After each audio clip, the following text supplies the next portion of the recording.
Hallo und willkommen zu einer neuen Ausgabe unseres Podcasts Das Seriensprechzimmer. Am 21. März startete auf Netflix die heiß ersehnte Science-Fiction-Serie Three-Body Problem. Diese basiert auf den Science-Fiction-Romanen der Trisolaris-Reihe vom chinesischen Autoren Cixin Liu. Zum Start der Serie ermöglichte uns Netflix einige coole Interviews mit den Darstellenden. Weiter geht es mit unseren Interviews mit zwei Mitgliedern der sogenannten Oxford Five, einer Gruppe von hochintelligenten Wissenschaftlern, die in England leben. Hier dabei habe ich jetzt John Bradley, den ihr aus Game of Thrones vielleicht kennt, der den exzentrischen Jack Rooney spielt, sowie Alex Sharp, der den sensiblen Will Downing spielt. Viel Spaß!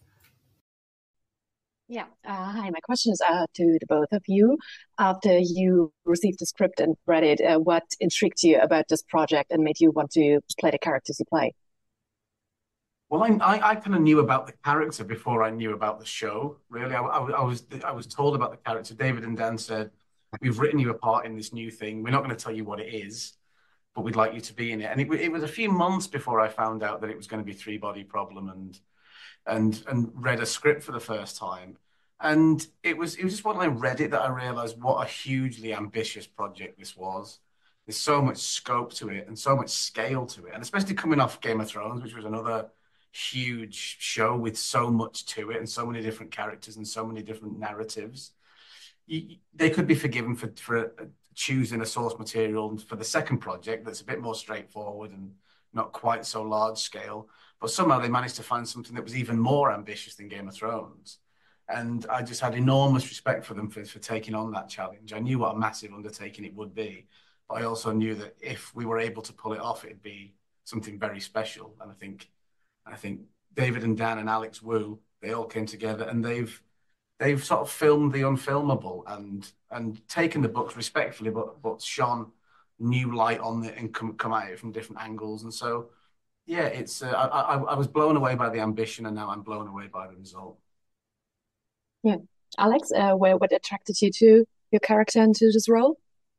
I was when I read the script for the first time for the whole season, I just really fell in love with Will and thought he was I just thought he was really beautiful. Really, he's a quiet hero.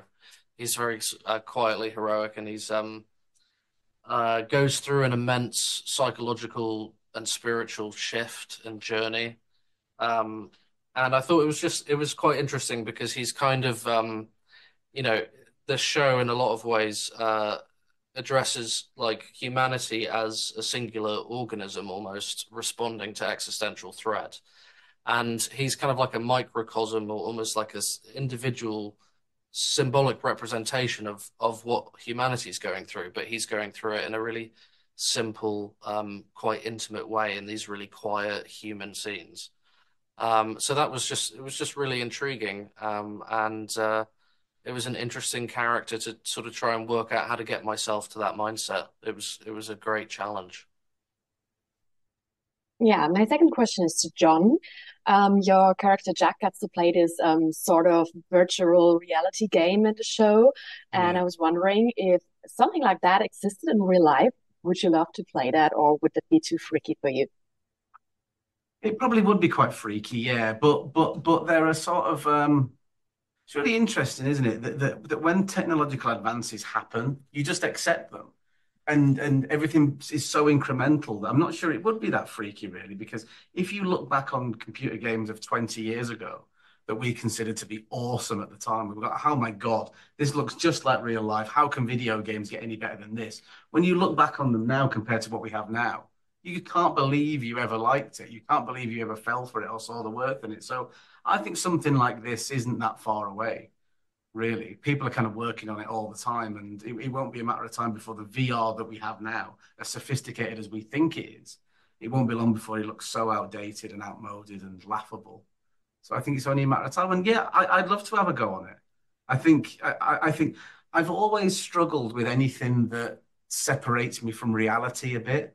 I like to keep my feet on the ground, and up until recently, the line between what was real and what wasn't real was very fixed, and now it's kind of blurring all the time. So it would take a degree of bravery to kind of surrender myself to this alternate reality, but I like to think I'd give it a go.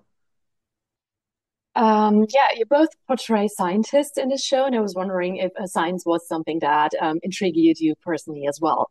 Would you see yourself as a scientist? I cannot see myself as a scientist, not for lack of interest, but for lack of capability. Um, although I do find science interesting. I've read books on science, but they're all very sort of basic over the years, any book that I've read on it. And it was an interesting challenge at the beginning of this process to try and get really more specific with that and dive more into what the character would have been an expert in.